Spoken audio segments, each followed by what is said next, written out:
Hi everyone, my name is Kelly and I'm a bike mechanic here in Toronto. Welcome to Cycling 101, where I teach you maintenance tips that you can do without having to take your bike into a bike shop.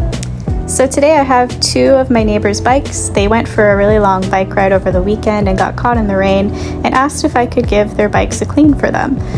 So typically in Toronto, a lot of cyclists like to keep their bikes in their apartments, so even more important to keep them clean to help keep your apartment clean.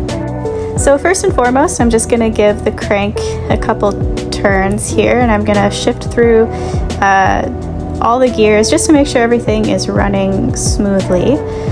Here's just a look at kind of what we're working with here. The chain is a little gunky, some dirt on the frame and on the wheels as well, so we're going to give everything a wipe and hopefully get this bike looking sparkly and clean. So this product is a bike wash from Muck Off, and I gotta say I love the vibrant colors that they make their products in, but that's besides the point. It does a really good job. So I just sprayed the frame, and usually I like to use a microfiber cloth for this, but I didn't have any on hand, unfortunately. You can always use rags, stay as environmentally friendly as you can. Unfortunately, I'm using paper towel. I'm very sorry, but we'll do better next time. So I'm just spraying the frame and the wheels, making super extra sure that I'm not spraying on the rotors, which you'll see on the other side of the wheel. You just want to make sure you don't contaminate those at all, because then it'll affect the performance of your brakes. So I've sprayed around the rim, so I'm just gonna take my paper towel and wipe along the rim, making sure to get in between the spokes and just trying to be as tedious as I can, making sure to get as much of the grime off as possible. With a frame wipe like this, doing at-home cleans, you might not get 100% of the grime, which is okay. Our aim here is just to get the majority and just do the best that we can. So I'm also going to do the tires as well. So I'm just holding my cloth paper towel rag on the tire as I spin it. I'm just getting up as much as the dirt as possible. See, gross. So in the spirit of not having a tripod, we're doing what we can. Just another angle. I just wanted to demonstrate how, you might have to go over spots multiple times. It can take a lot of time, but it's worth it in the end. Again, I'm trying to be as thorough as I can, just wiping down the rims here and getting in the spokes as much as I can, and just wiping off as much grime and dirt, because the Toronto streets are nasty. We don't want that in our apartment or just trailing around with us. Okay, so you're ready for a cool transition. Yes, so this is another Muck Off product. This is Drivetrain Cleaner. I love it. This highlighter yellow, so cool. Again, aside from the aesthetics of this product line, it does an amazing job. So for this, I'm gonna spray it on a rag first. Look how cool that is, very bright, love that. So I'm just gonna hold it and kind of clamp it gently on the chain. I'll demonstrate it better from a different angle. And then I'm gonna run the crank backwards so that the chain goes through my cloth without spinning the wheel, because with the wheel moving like that, it's, you could get your fingers pinched. So the chain was catching a bit here on the cassette, so I just had to gear down. That's okay, it happens. I just had to gear down so that the chain would be able to spin freely. So this part you're gonna have to do several revolutions of. Look how nasty that is, so gross. So several revolutions. You're gonna have to just do the best you can to try to get it as clean as possible, just to get all of the grease and grime out. Again, with this product, you don't want to get it on anywhere else but the drivetrain, so the chain and the front and rear derailleurs.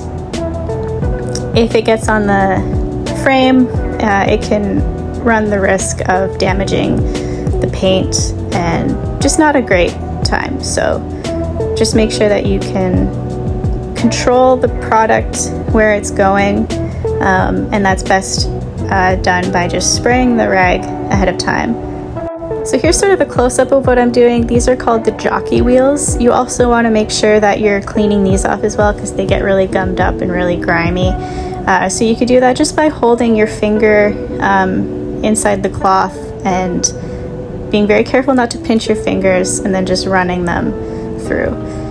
So yeah, it's important to keep in mind that the type of clean that we're doing today isn't going to get a perfect result, but it's going to get as close as we can, and it's going to take a lot of time and a lot of repetition, and you just have to be patient. So here I am just doing one last run of the chain, just making sure that I can get as much dirt and grease as possible. So once we've stripped away all of the grease, you have to do the most crucial step. You cannot forget this, and that's applying lube. So I love this product, of course, it's by Muck Off.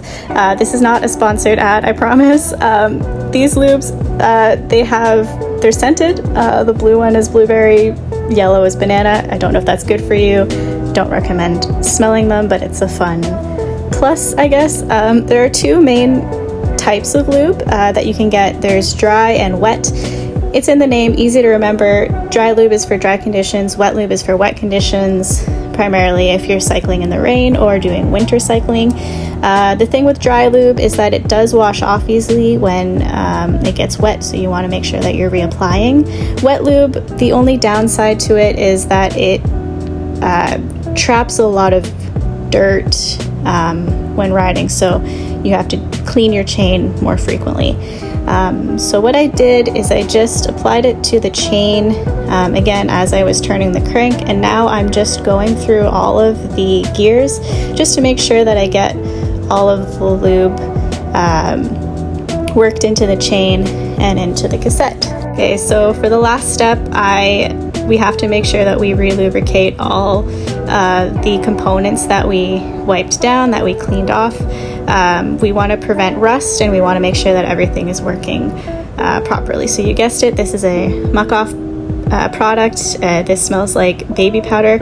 I don't know why. It's probably not good for you again, but it's a plus, I guess.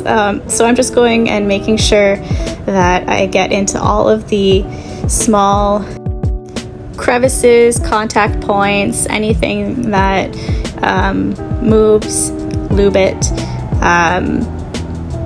Do your best to make sure to get all, but you don't want to overdo it. You don't want to put too much on, just less is more. So I'm doing my best here to do it one-handed, so the little straw kept moving out of the way. But yeah, just trying to get all of those contact points and making sure that nothing is missed. And then of course you want to make sure to wipe off any excess. You don't want a ton of oils and lubes and stuff dripping off of your bike when you're done. You just need a little bit to make sure that everything is working and to provide that protection against the elements. And then once you've wiped down all the excess and you've given it a look over, you want to then just wipe off any excess lube from the chain. After the lube has had a chance to soak in and get into all of the crevices of the chain, just wipe off the excess, and then I like to give it a once over, go through all the gears and make sure that everything is still working well. All right, now you can take your bike out of the stand and put it on display in your apartment without fear of contaminating anything or getting any dirt anywhere. Yeah, so this is just a close-up of the after, how sparkly and shiny everything looks, almost like new. So pretty good there. Yeah, all of the nasty aftermath. All right, well, happy cycling.